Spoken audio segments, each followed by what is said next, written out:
आखिर कहां गया रावण का पुष्पक विमान और भारत का एक ऐसा गांव जहां नहीं की जाती भगवान हनुमान की पूजा? और कौन था वो शख्स जिसने भगवान राम को देह त्यागने पर किया था मजबूर? और क्या सच में आज भी मौजूद हैं राम द्वारा तोड़े गए धनुष के सबूत? तो आइए जानते हैं रामायण से जुड़ी 5 रहस्यमयी चीजें जिसके बारे में किसी को नहीं पता। नंबर 5, नेपाल का धनुष मंदिर। दोस्तों, नेपाल में एक ऐसी जगह है जिसे सुनकर ही रामायण की याद आ जाती है, धनुष मंदिर। कहा जाता है कि जब राजा जनक ने माता सीता का स्वयंवर रखा था तो उन्होंने एक शर्त रखी थी कि जो भी भगवान शिव के पिनाक धनुष को उठाकर उसे तोड़ देगा वही सीता से शादी करेगा। अब तक कई राजकुमारों ने कोशिश की लेकिन कोई उस धनुष को हिला तक नहीं सका। तभी भगवान श्री राम ने जब धनुष को उठाया तो वह 3 हिस्सों में टूट गया।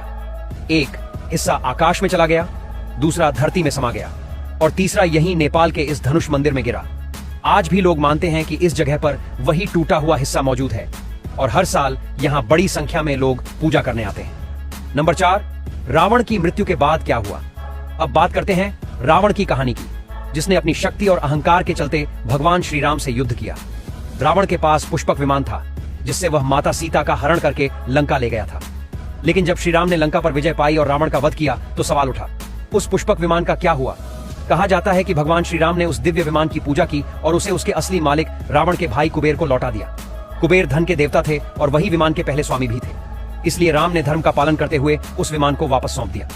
नंबर 3, अयोध्या लौटने के बाद क्या हुआ? लंका विजय के बाद जब भगवान श्री राम माता सीता के साथ अयोध्या लौटे तो पूरा नगर खुशियों से झूम उठा। लेकिन जल्द ही कुछ लोगों ने सीता की पवित्रता पर सवाल उठाने शुरू कर दिए। राम, जो हमेशा अपने राज्य और प्रजा को पहले रखते थे, उन्होंने भारी मन से सीता को वनवास भेज दिया। माता सीता ने वाल्मीकि ऋषि के आश्रम में रहकर 2 पुत्रों लव और कुश को जन्म दिया। यहीं से शुरू हुई एक नई कहानी जहां मां ने अपने बच्चों को पिता के बिना बड़ा किया। आज भी वह जगह सीताबाड़ी मंदिर के नाम से जानी जाती है। नंबर 2, वह गांव जहां हनुमान जी की पूजा नहीं होती। अब यह सुनकर आप हैरान हो जाएंगे कि भारत में एक ऐसा गांव भी है जहां हनुमान जी की पूजा नहीं होती। यह गांव उत्तराखंड के चमोली जिले में डूंगागिरी नाम से जाना जाता है। कहा जाता है कि जब लक्ष्मण जी रावण के पुत्र मेघनाद के बाण से घायल हुए थे तब हनुमान जी संजीवनी बूटी लेने यहीं आए थे, लेकिन उन्हें सही बूटी नहीं पहचान में आई तो उन्होंने पूरा पर्वत ही उठा लिया। उस घटना से यहां के लोग नाराज हो गए और आज तक वहां हनुमान जी की कोई पूजा नहीं होती। नंबर 1, श्री राम की मृत्यु और उनके पुत्रों का रहस्य।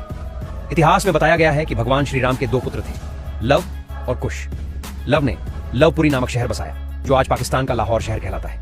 वहीं कुश ने कुशावती शहर बसाया जिसकी पहचान आज कुशीनगर के रूप में होती है। कहते हैं कि लव की मृत्यु के बाद उनका वंश गुजरात की तरफ चला गया, जहां आगे चलकर शिशोदिया राजवंश की शुरुआत हुई। श्री राम ने अपने जीवन के अंतिम दिनों में सरयू नदी के तट पर ध्यान लगाकर देह त्याग दी।